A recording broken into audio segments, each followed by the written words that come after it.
Sejam bem-vindos ao Tempo de Deus, tempo para contemplar a palavra do Senhor. Naquele tempo, os judeus discutiam entre si, dizendo: como é que ele pode dar a sua carne a comer? Então Jesus disse: em verdade vos digo, se não comerdes a carne do Filho do Homem e não beberdes o seu sangue, não tereis a vida em vós. Na meditação de ontem, tínhamos avisado que, no final do texto do capítulo 6 do Evangelho de João, poderíamos ver as consequências da revelação feita por Jesus sobre o verdadeiro significado do pão. E deixamos a ideia de que, diante de uma manifestação tão grande, não podemos ser passivos, temos que tomar uma decisão.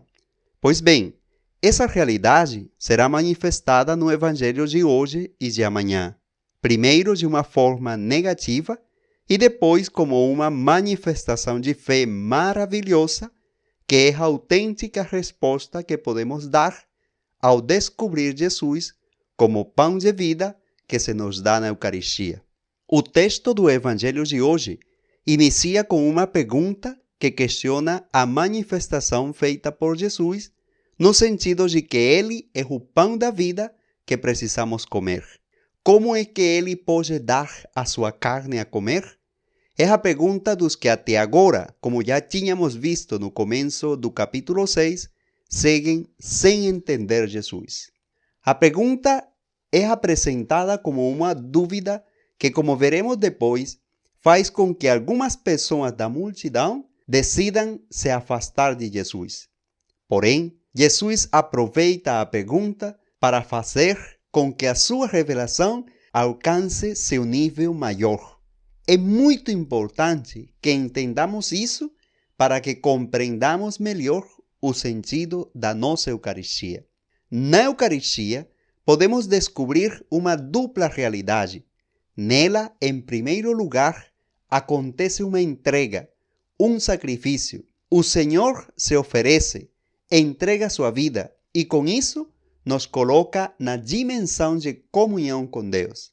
Quer dizer, na Eucaristia, Jesus segue se oferecendo para nos dar a reconciliação com seu Pai. Por outro lado, a segunda realidade que acontece na Eucaristia é que nela Deus nos dá o dom do seu Filho. Quer dizer, o entrega, o sacrifica para nos salvar só por amor.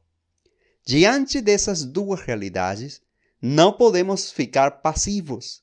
A Eucaristia não é para nos sentar como quem assiste um show. Ela nos convida a tomar parte ativa da celebração. Isso é bem marcado no Evangelho de hoje, com a resposta de Jesus: se não comerdes a carne e não beberdes o sangue, não tereis vida. O que isso significa? Imagino que muitos se perguntarão. Acredito que vocês sabem bem. Isso é o que sempre chamamos de comunhão. E isso também quer dizer que a comunhão não consiste simplesmente em colocar-se diante do sacerdote ou do ministro, dizer amém e receber a hóstia consagrada. Isso é feito por todos os que têm a possibilidade de comungar. Mas certamente temos que reconhecer que não todos estão realmente em comunhão. Por quê?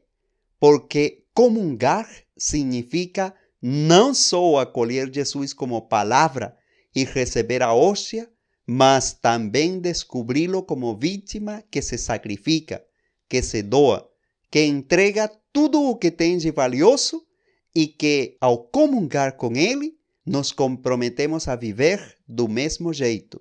Isso, em definitiva, é o mistério da comunhão.